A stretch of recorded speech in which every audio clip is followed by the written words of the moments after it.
И сегодня мы начинаем вебинар на тему «Почему приемный ребенок берет чужое?».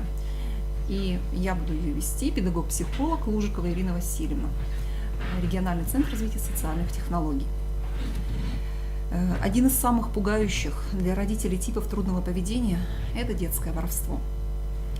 Причем под воровством родители понимают фактически каждый, наверное, случай, когда ребенок берет без спроса чужую вещь, особенно приемный ребенок. И важно помнить, что воровство как таковое имеет, естественно, ряд принципиальных признаков, которые мы рассмотрим чуть позже. Итак, почти каждый ребенок хотя бы один раз пробует что-нибудь украсть. И во многом от реакции взрослых зависит, чем станет для него эта ситуация. Ступенькой в понимании границ, правил общения или представления о себе как о преступнике. Причин для того, что ребенок берет без спроса не принадлежащие ему вещи, может быть достаточно много. И почему приемный ребенок берет чужое, мы сейчас с вами как раз-таки рассмотрим эти причины. Одна из них – это полевое поведение. Понятие полевого поведения ввел психолог Курт Левин для обозначения поведения, при котором человек не может устоять перед внешними стимулами. Оно свойственно детям от 2 до 3 лет, так как волевая сфера еще не сформирована. Малыш берет чужую игрушку в песочнице, начинает играться на площадке с машинкой, попавшейся под руку. И не редкость, когда девочка или мальчик приносит из садика чужие вещи, чью-то игрушку, да, чьи-то там интересные еще какие-то предметы. И мудрым родителям даже не приходит в голову назвать ребенка, обозвать, да, его вором. Они понимают причину поступка, что малыш не может удержаться от того, чтобы взять вещь, которая понравилась и которая стала ему интересна. Но когда приемный ребенок попадает в семью в возрасте 7 лет, взрослые ожидают от него почему-то совершенно иного отношения к чужим вещам, так как опыт воспитания им говорит о том, что якобы с 3 до 6 лет волевые функции должны быть уже сформированы. И ребенок уже должен научиться контролировать свое «хочу», «нельзя». Да, с детьми, которые воспитаны в семье, в благополучных условиях, именно так и происходит. У детей же, которые воспитывались в детском доме, зачастую контроль этот отсутствует. Из-за недостатка внимания, из-за недостатка именно развивающей среды, дети как раз-таки из детских домов и неблагополучных семей страдают задержкой развития именно в этой области, то есть недоразвитие эмоционально-волевой сферы. Так как эмоционально-волевое развитие ребенка влияет на умение сдерживать импульсы и желания. То есть если к нам приходит ребенок, приемный ребенок в семью с 7 лет, значит, мы можем смело делить этот возраст на 2, и значит, сейчас ему 3 года. То есть эмоционально-волевая сфера еще только-только начинает развиваться. И значит, мы как раз начинаем все это с нуля и предлагаем ему, опять-таки, как бы работали мы с 3-летним ребенком. Представьте, ребенок растет в атмосфере, где его потребностями пренебрегают. Сначала он заявляет о своем недовольстве, позже, отчаявшись, он уже понимает, что его эмоции и чувства уже не значимы для взрослых. Ребенок перестает просто проявлять свои эмоции. Со временем он просто перестает обращать внимание даже на свои чувства. Круг его эмоций сильно сужается. И остается наверняка только гнев, страх, и изредка радость. И такому ребенку очень трудно научиться регулировать свое «хочу», свое «надо», так как обычно, да, происходит под влиянием взрослым.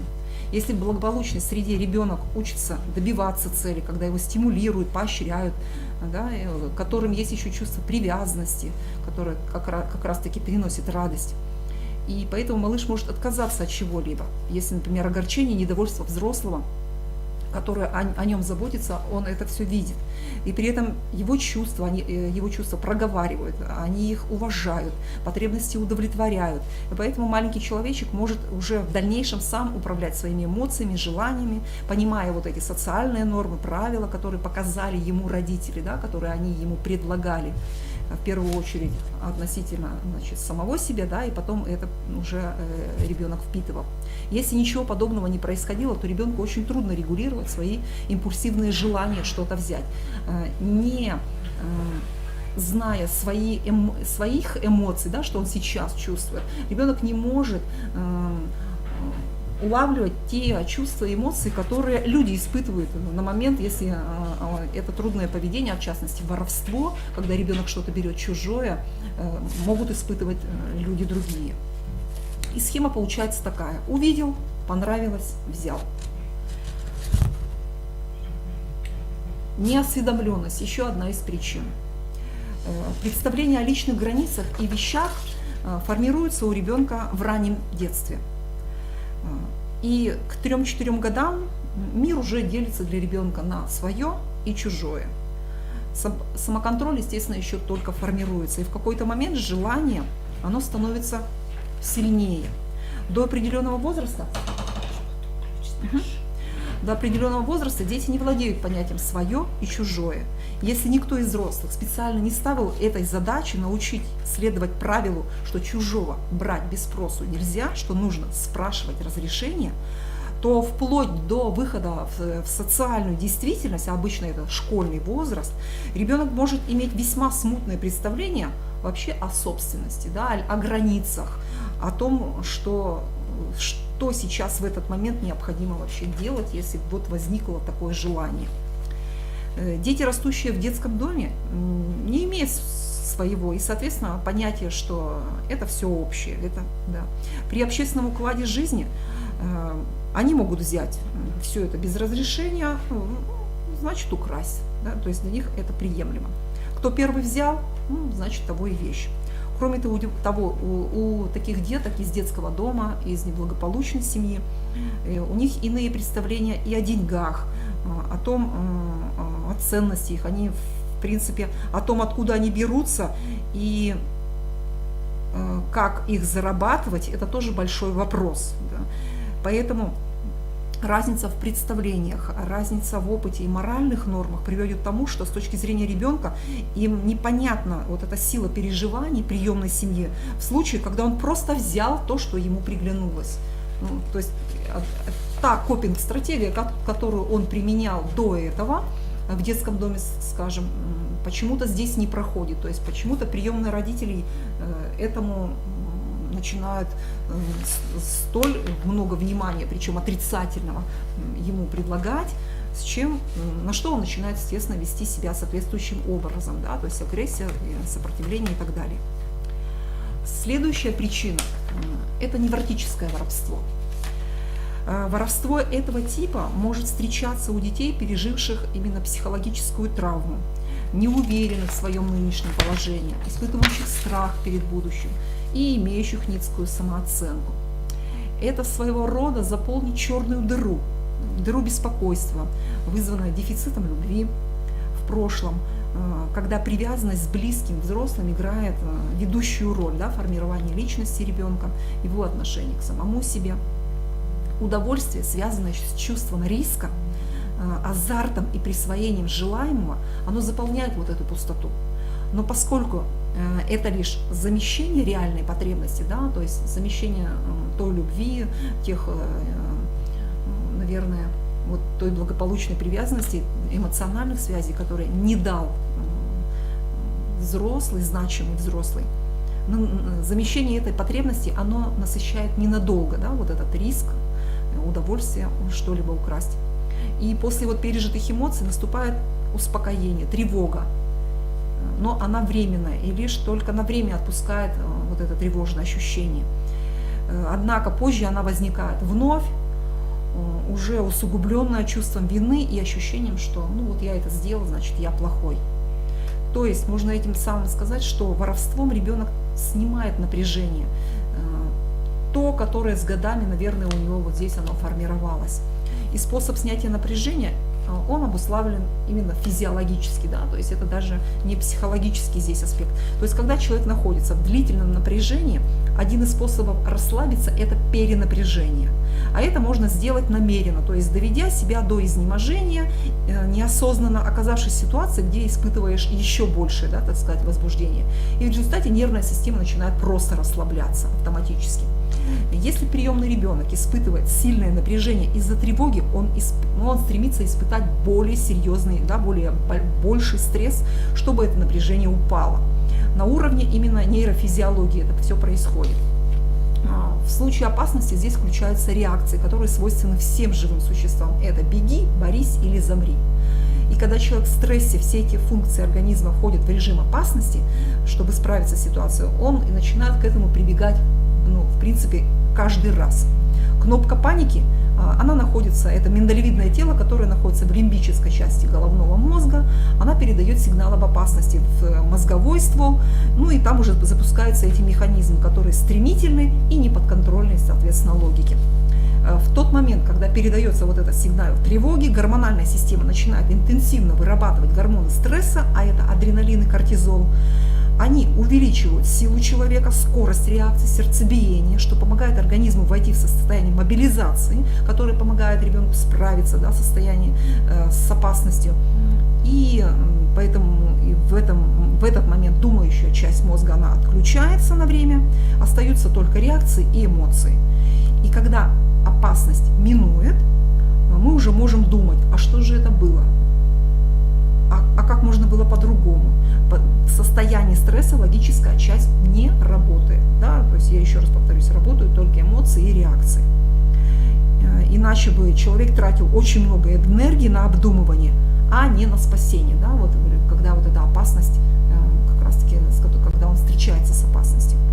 У ребенка, пережившего множество травмирующих ситуаций, эта кнопка памяти включается довольно часто и вообще постоянно. То есть, представляете, у ребенка с неблагополучием как раз таки, то есть таких ситуаций много, у него получается в жизни. И эта кнопка у него здесь, и он ей, как я уже поговорила, часто пользуется. И при этом в тот момент он чувствует себя в безопасности. Мальчик или девочка, попадая в ситуации, в которых им особенно тревожно, добавляют остроты ощущений, а значит еще больше гормонов, адреналина и кортизона попадают в кровь. И на пике такого напряжения, после перенапряжения, у ребенка наступает расслабление. То есть вот оно, ради чего ребенок идет на этот риск, на вот это воровство, чтобы вот это все пережить через тело и расслабиться. Скорее всего, однажды, когда-то ребенок эти ощущения уже испытав, получил вот этот эффект в экстремальной ситуации. И теперь он этим пользуется, неосознанно, не понимая, почему так, почему это происходит. Просто когда тревожность достигает предела, он этим пользуется, залезая, так сказать, например, в сумочку, к однокласснице ворует деньги, я не знаю, в супермаркете что-то выносят, какие-то продукты.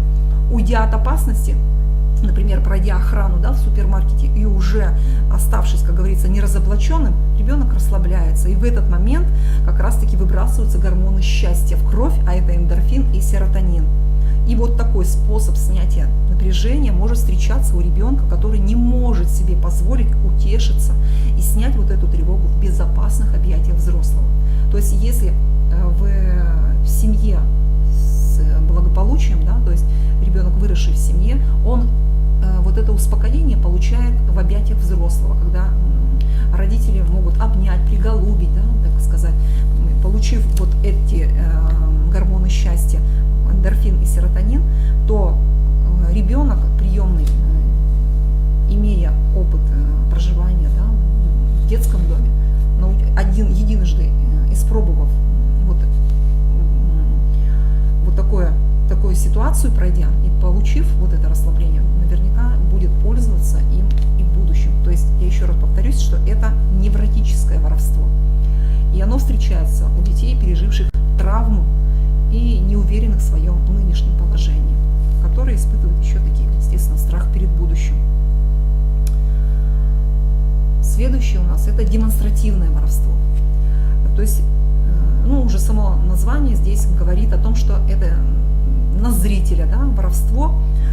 Ребенок намеренно нарушает запрет не брать что-либо, хотя он прекрасно знает, что это делать нельзя, что он попадется, и делает это назло. После раскрытия кражи он ведет себя так, словно он здесь главный, он здесь контролирует ситуацию, хамит при этом, отпирается, врет прямо в глаза. И это так называемое протестное поведение. Возможно, ребенок таким образом проверяет границы. А что сделают взрослые? и одновременно бросая им вызов. А ничего вы мне сейчас не сделаете. И это своего рода контроль как раз-таки над взрослыми, над ситуацией, и помериться силами со взрослым, опять-таки. Обратно отдадут ребенка обратно в детский дом, не отдадут, примут его таким или нет. Ну, то есть это вот как раз-таки тоже одна из форм протестного поведения. Некоторые дети в период адаптации в приемной семье могут таким образом проверять границы и степень надежности отношений. Не вернут ли его из семьи в детский дом? Ну вот только что я сказала. Тем более, что у некоторых это подкреплено реальным опытом, когда от них отказывались за подобные поступки. То есть уже было такое в опыте. Возможно также, что ребенок таким образом выбивает особое внимание к себе. То есть ребенок не знает, как конструктивно, да, вот это внимание привлекать к себе, а имеет опыт как раз-таки отрицательного привлечения, то есть со знаком минус, то это и предлагает родителям. То есть таким образом как бы выбивает, да, вот, а ребенку мы знаем, что приемному внимание требуется намного больше, чем ребенку, который растет в обычной семье. Некоторые дети, лишенные любви и заботы, приходят к выводу, что единственный способ привлечения внимания взрослого – это его разозлить. То есть если разозлить приемного папу или приемного маму, он обязательно обратит на меня внимание. И при этом наказание их меньше всего пугает, чем безразличие. Причем за безразличие они порой принимают обычную сдержанность. Да? Если, например, ребенок привык всегда к крику, к побоям, то здесь, когда родители ведут себя, так сказать, спокойно, сдержанно, то ребенок это может принять за безразличие. И опять-таки вот то поведение, которое, так сказать, родители принимают на себя как неприемлемое, да, вот это трудное поведение, что они требуют от меня агрессии, он меня прям выводит из себя. То есть, а это как раз-таки то, что ребенок не осознает, что вот так можно, что вот это и есть та любовь, вот то приемлемое взаимодействие. Естественно, с ребенком нужно об этом тоже очень много разговаривать, потому что ребенок об этом просто может элементарно не знать.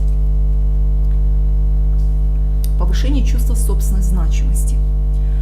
Порой дети связывают наличие каких-либо вещей с чувством собственной значимости, то есть уверенности в себе. Зависть к вещам, проявление чувства собственной малоценности, которое часто бывает у детей, отвергнутых кровными родителями. Иногда, особенно у подростков, иметь то же самое, что есть у других, это значит быть как все, то есть принадлежать какой-либо группе.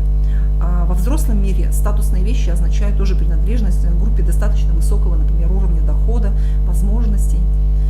В подростковом микросоциуме правила гораздо жестче. То есть если у тебя нет того, что есть у всех, да, у всех наших, то ты, соответственно, изгой, ты белая ворона.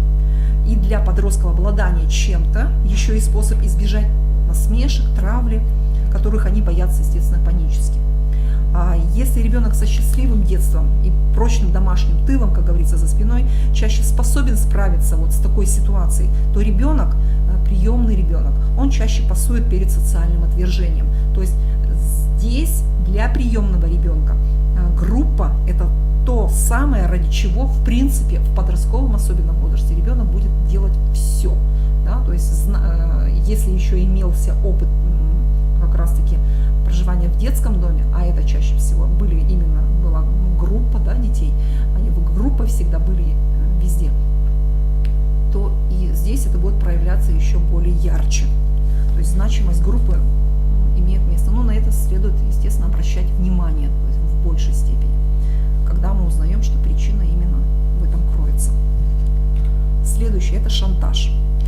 Воровать ребенка могут заставлять более сильные сверстники, ну или старшие дети. И это может быть как условие принятия в группу.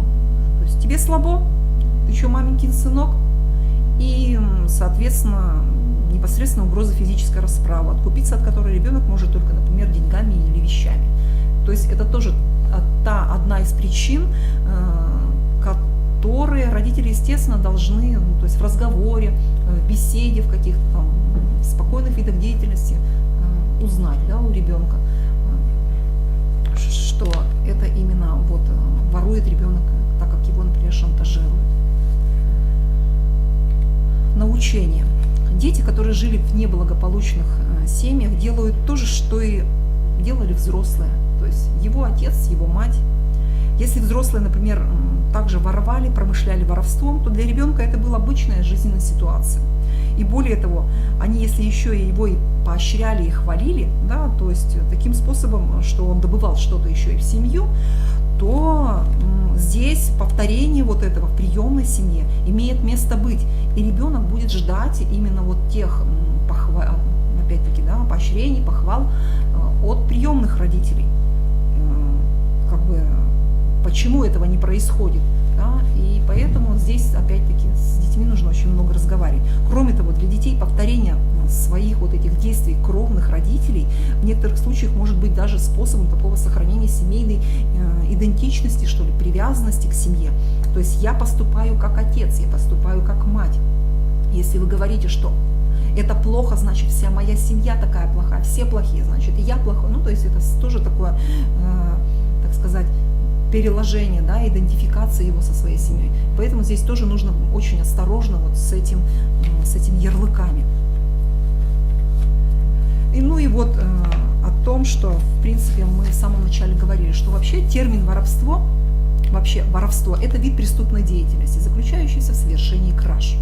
Спланированное присвоение чужого имущества ради его материальной ценности, в случае, когда человек знает о социальном и моральном запрете на такие действия, осознает степень вреда для жертв кражи и возможность наказания для себя. То есть это термин юридический. То есть получается, что во многих случаях, когда ребенок берет чужое, это не является воровством. Да? Переживания взрослых могут быть вызваны не столько даже самим поступком ребенка, сколько их собственными страхами, особенностями социальной ситуации. То есть окружающие могут осуждать семью, ребенка, да, и у взрослых вот всплывают эти страхи по поводу генов. Ну, раз у него такая семья, раз они там жили, воровали, может быть, то и он это, возможно, будет делать. Да? Ну, то есть, опять-таки, вот навеяно вот это переживаниями родителей, да, что вот это как раз-таки страхи и всплывают. Опасения, что воровство связано именно с тем, что ребенок приемный, имеют место быть в том случае, когда морально, вот смотрите, то есть моральное развитие, оно непосредственно связано с опытом благополучия привязанности. В основе голоса совести лежит не столько страх наказания, сколько боязнь утраты любви и уважения близких, а также способность сочувствовать другим. Да? Ну, то есть совесть, она развивается как раз-таки постепенно, и ближе к 12 годам уже ребенок может осознавать, и внутри вот этот контролер, который помогает ребенку, да, свое, чужое, то есть меня нельзя, можно, свои границы как-то отслеживать, и чужие тоже. Большинство детей, которые воспитываются в благополучных семьях, к старшему дошкольному возрасту уже знают, что такое можно, нельзя, хорошо и плохо, да, к дошкольному. И моральные нормы, соответственно, осознание, да, какой-то внутренний закон совести уже формируется у них примерно к 12 только годам. Способность контролировать себя, свои спонтанные побуждения, в том числе взять желаемое, формируется примерно вот тоже к этому возрасту. И это связано именно не только с социальным и интеллектуальным развитием ребенка, но и с развитием его нервной системы. Если же у ребенка раннее детство было неблагополучно, да, то есть задержки в развитии, то, соответственно, идут задержки в развитии совести. Да, вот это внутренний контролер, который не дает именно нарушить, да, вот, чужие границы. Ему трудно сочувствовать другим и уберечь их чувства, потому что у него не было у самого такого опыта. Да? То есть он не может внутренне осознать, какое чувство вообще он чувствует, и переложить это на другого, это гораздо сложнее. То есть он сначала должен внутренне осознать это чувство через себя. Да? Когда ребенок осознает, что да, мне вот в этой ситуации я чувствую то-то, то-то, то-то, то-то, тогда уже вот идет как раз-таки переложение на человека другого, да, то есть вот в этой ситуации он может чувствовать тоже вот это и это. то есть через себя. У него не было отношений, которыми он бы дорожил больше всего на свете. И поэтому сиюминутная ценность, как понравившиеся вещи, у него оказывается на первом месте. То есть, если, например, дети в семье, они изначально боятся обидеть маму, обидеть папу, да, то есть это вот такие первоначальные стражи, так сказать, да, такие контролеры того, что чужое брать нельзя, что это вот обидит мою маму, то есть она расстроится, то у ребенка, у которого не было вот этого, да, вот этих отношений, соответственно, не возникает даже мысли о том, что это может кому-то сделать плохо, кого-то обидеть. И поэтому ценность понравившейся вещи, естественно, она на первом месте.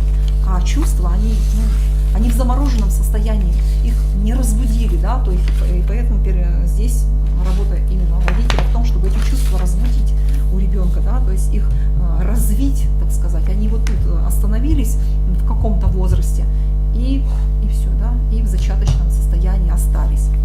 Задержки в интеллектуальном развитии, повышенная тревожность и нестабильность нервной системы, это и все перечисленное означает, что для приемных детей может потребоваться, во-первых, значительно больше времени для того, чтобы научиться вот этому поведению. Если обычный ребенок, например, это за года 2-3, да, осознает, например, уже к дошкольному возрасту свое, чужое, нельзя, можно, то у приемного ребенка этот временной промежуток, он увеличивается, например, не за 3, а, например, за 5 лет.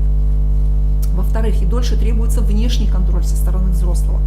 То есть это не имеется в виду, что подозрительность какая-то, да, враждебные отношения, там, постоянно вот эти сиюминутные можно, нельзя, отойди, не бери и так далее, а именно создание каких-то четких, понятных, подробных требований и поддержка ребенка в процессе усвоения вот этих правил жизни. Да, то есть мы, так сказать, как родители, мы должны так нежно, трепетно вот ребенка поддерживать, не всегда быть сверху, да, и, как говорится, как прокуроры какие-то определенные вердикты выносить относительно вот того или иного поступка, а поддерживать ребенка. Да, ты сейчас оступился, ты вот то-то, то-то, то-то сделал. Как ты думаешь, что он может в этот момент человек чувствовать? Давай попробуем по-другому. Здорово, смотри, у тебя сейчас это получилось. Давай вот в следующий раз, когда возникнет та же ситуация, ты повторишь это. Да, то есть так ненавязчиво ребенка поддерживать на тех или иных поступках. Кроме того, если причиной присвоения чужого является не меркантильность, а иные описанные выше причины, то, естественно, нужно бороться не с внешним проявлением проблемы, а с ее источником. Решать проблемы невротизации, утраты желания ребенка сохранить связь со своей кровной семьей и так далее. Да? То есть проблема, в принципе, то, что ребенок берет чужое, они, скорее всего, глубоко, да, то есть сверху то, что мы видим, то, что вот, да, в трудном поведении ребенок нам предлагает, это, так сказать, только вот то следствие, которое мы получили. А те проблемы, которые наверняка вот являются причиной трудного поведения, они лежат гораздо глубже.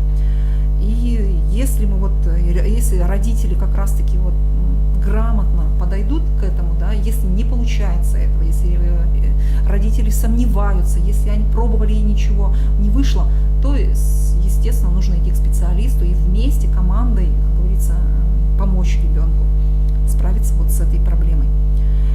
И, соответственно, проблема воровства со временем исчезнет за ненадобностью, поскольку уйдет, да, поскольку будет найден другой, более удобный способ решения вот тех реальных трудностей, которые существовали в жизни ребенка. Ну, это вот мы проговорили, да, страхи, что в основном. Что же могут предпринять родители? Вот, ну, во-первых, осознать реальный эффект своих действий. То есть, сталкиваясь с трудным поведением ребенка, изо дня в день взрослые испытывают разные чувства. Да, и, естественно, они могут срываться, даже физические наказания применять. Но если речь идет об осознанном поведении, да, взрослого, то, естественно, необходимо спросить себя в первую очередь, а какова моя цель? Какую информацию получит от меня ребенок, да, вот, когда я с ним начинаю взаимодействовать.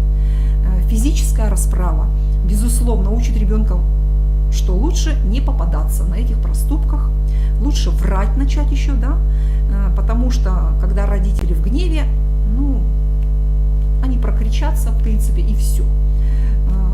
Но не научит ребенка эта ситуация пониманию того, почему именно воровать нельзя. И уж тем более не научит его, что тогда, что что это не делать, это гораздо лучше. А научит того, что нужно скрывать, да, вот это все свои проступки от людей и, соответственно, более тщательно продумывать, что ли, да, спланировать вот это воровство, будет более изощренное и так далее. Следующее. Собрать полную и непредвзятую информацию, да, ну то есть это шаги такие родительские о том, что произошло. Однако, к сожалению, к детям из детского дома иногда существует такое предвзятое, конечно, отношение, и ребенка иногда могут несправедливо обвинять. То есть, если, например, есть в классе приемный ребенок, иногда вот эта предвзятость изначальная, да, ну он же приемный, он же с детского дома, это он, да, то есть вот от этого немножко, да, отходить. То есть как раз-таки приемный ребенок, он ворует не из-за того, чтобы, да, заполучить эту вещь, иногда бывают проблемы гораздо сложнее. И поэтому собирать нужно полную и непредвзятую информацию. Помнить, что ребенок, совершивший проступок, это не преступник. То есть случившееся – это шанс для него освоить некоторые важные правила человеческого взаимодействия, общежития, так сказать. Да? Использует он его или нет, во многом зависит от реакции взрослых. Навешивание ярлыков приводит лишь к социальному гипнозу, то есть лишая ребенка выбора в будущем. Если он уже вор, если ему говорят, что ты вор, да, ты будешь всегда это делать, и ни с чего из тебя не вырастет, зачем тогда что-либо менять? Да? Ну, то есть для себя ребенок начинает внутренне рассуждать. Я же уже с этим поведением меня воспринимают вот так, значит, я себя и буду вести соответственно. То есть мы, навешивая ярлыки, лишаем ребенка выбора в будущем. То есть нужно это осознавать. Искать подлинные причины проступка. То есть именно постараться понять, какова эта ситуация с точки зрения ребенка, каковы были его намерения и как он понимает вот этот результат сам. А для этого нужно внимательно и спокойно его выслушивать, да? То есть именно вот эти, задавая вопросы.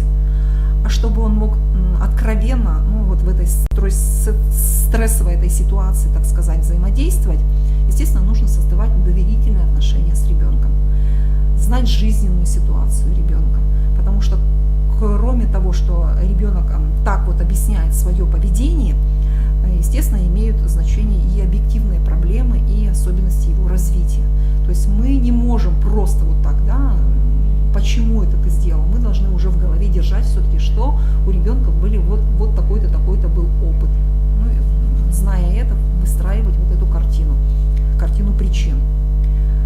Учитывать возраст и особенности развития ребенка, да, ну, то есть здесь тоже немножко, так сказать, они пересекаются. Предыдущий абзац, да, и вот этот, который мы сейчас рассматриваем. Часто взрослые терпимо относятся к тому, что ребенок отстает в росте, в учебе и не могут перенести вот эти задержки в развитии совести, да, то есть я еще раз вот сюда на эмоционально-волевую, так сказать, да, на эмоционально-волевое развитие. На самом деле это такая же зона развития, как и все другие. То есть ребенок, если у него задержка психического развития, то это не значит, что вот только интеллектуальные, там, только там, да, внимание, память, мышление. Но здесь страдают ведь из-за этого и другие тоже, другие блоки, так сказать, в развитии. Об этом не стоит тоже забывать. Оно подразумевает, что ребенок, чей биологический возраст 12 лет, в моральном отношении может соответствовать 6 годам, то есть смело можно делить на 2. И родителям, которые занимаются его воспитанием, придется именно исходить в своих действиях от этой реальности. Да, то есть вот 12-летний ребенок, делим возраст его на 2, значит мы сейчас общаемся с 6-летним ребенком и начинаем именно вот предлагать те требования и правила относительно вот реального возраста ребенка. Подробно и понятно объяснять ребенку, чем именно плох его поступок. Почему нельзя брать чужое без спросу, даже если очень хочется. Рассказать напрямую или через сказки, игры, что чувствует тот или иной герой, у кого украли что-то, там, унижение, обиду, да, что теряет в отношениях с людьми тот, кто берет чужое. Да, то есть, опять-таки, что это дружба, да, взаимодействие, коммуникация и так далее. Объяснить, что желание взять чужое посещает в детстве всех людей, и как люди это преодолевают, да, что ты не один такой, что это вот, да, что мы говорим, что вот приемный ребенок, ты один, там у тебя там родители там, и так далее. Нет, да, то есть мы опять его немножко возвращаем в реальность и как бы говорим, что ты такой, как все, да, что с людьми это случается, и люди это преодолевают, да, и предлагаем каким образом. Следующее. Предложить выход из ситуации. Возмещение морального и материального ущерба. То есть, насколько это возможно для пострадавших. Обязательно с ребенком попросить прощения, да, объяснив, то есть зачем ребенку, естественно, об этом. И ребенка не позорить, естественно, публично, да, не бросать его одного в этой ситуации. Найти способ, как сам ребенок может возместить вот этот ущерб. То есть вернуть вещь, сделать что-то своими руками новое, отдать взамен растраченного. То есть здесь должно быть способов, в принципе, множество. И если ребенок не хочет, боится, стесняется, тогда мы предлагаем свою помощь и говорим от его лица, да, например, к тому, у кого вот эту вещь, например, ребенок украл или забрал без спросу. Следующее, один из шагов, да, родителей вот в ситуации, когда произошло воровство уже, выразить уверенность. То есть не требовать обещаний, не угрожать, а именно выражать твердую уверенность, что в будущем ребенок научится справляться с соблазном взять чужое. Да? То есть я в тебя верю, у нас с тобой все получится, мы с тобой вместе, то есть команда. Очень важно, чтобы родители четко выражали свою позицию, что ты наш ребенок, мы плохо относимся к этому конкретному действию, но не к тебе, что ты нам дорог, и поэтому мы будем добиваться того, чтобы ты научился поступать иначе. То есть не мы против тебя, а мы вместе против вот этого поведения нежелательного, да, которое вот сейчас вот ты предлагаешь там в отношении других людей. Чтобы вот это именно сочувствие все-таки ребенок и родители, они выражали вот друг дружке. Своим собственным поведением выражать уважение к собственности, то есть это вот относительно родителей, да, так сказать, в том числе и к вещам самого ребенка, спрашивать разрешение, не рыться в его вещах, то, что не провоцировать, оставляя на видном помещении, на видном месте там деньги, какие-то ценные вещи, пока не будете уверены в том, что ребенок действительно научился справляться с данной ситуацией. То есть провоцируя ребенка, да, как будто бы родители, возможно, подумают, что научу ребенка не брать, его буду ложить на видное вещь, место, и как же он вытерпит вот это. То есть нет, это не тот вариант, да, с которого следует начинать, опять-таки, вот эти моральные нормы приучать, да, ребенку. Это уже называется другое, да, по-другому немножко. И со знаком минус, естественно. Ну и следующее, это решать подлинные проблемы ребенка. То есть, что движет ребенком к воровству, да? Если родители не могут понять, что движет ребенком, естественно, вот я как говорила выше, что родители имеют право, имеют полное право обратиться к специалисту. И обращаясь к специалисту, тем самым приемный родитель говорит о том, что он, некоторые родители,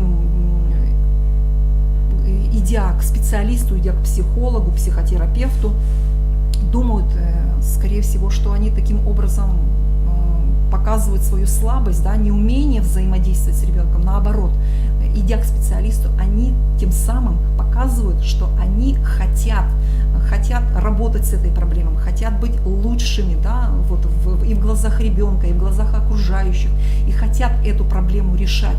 Да, они где-то ее зажимать, да, скрывать от окружающих, тем более, то есть не видеть эту проблему.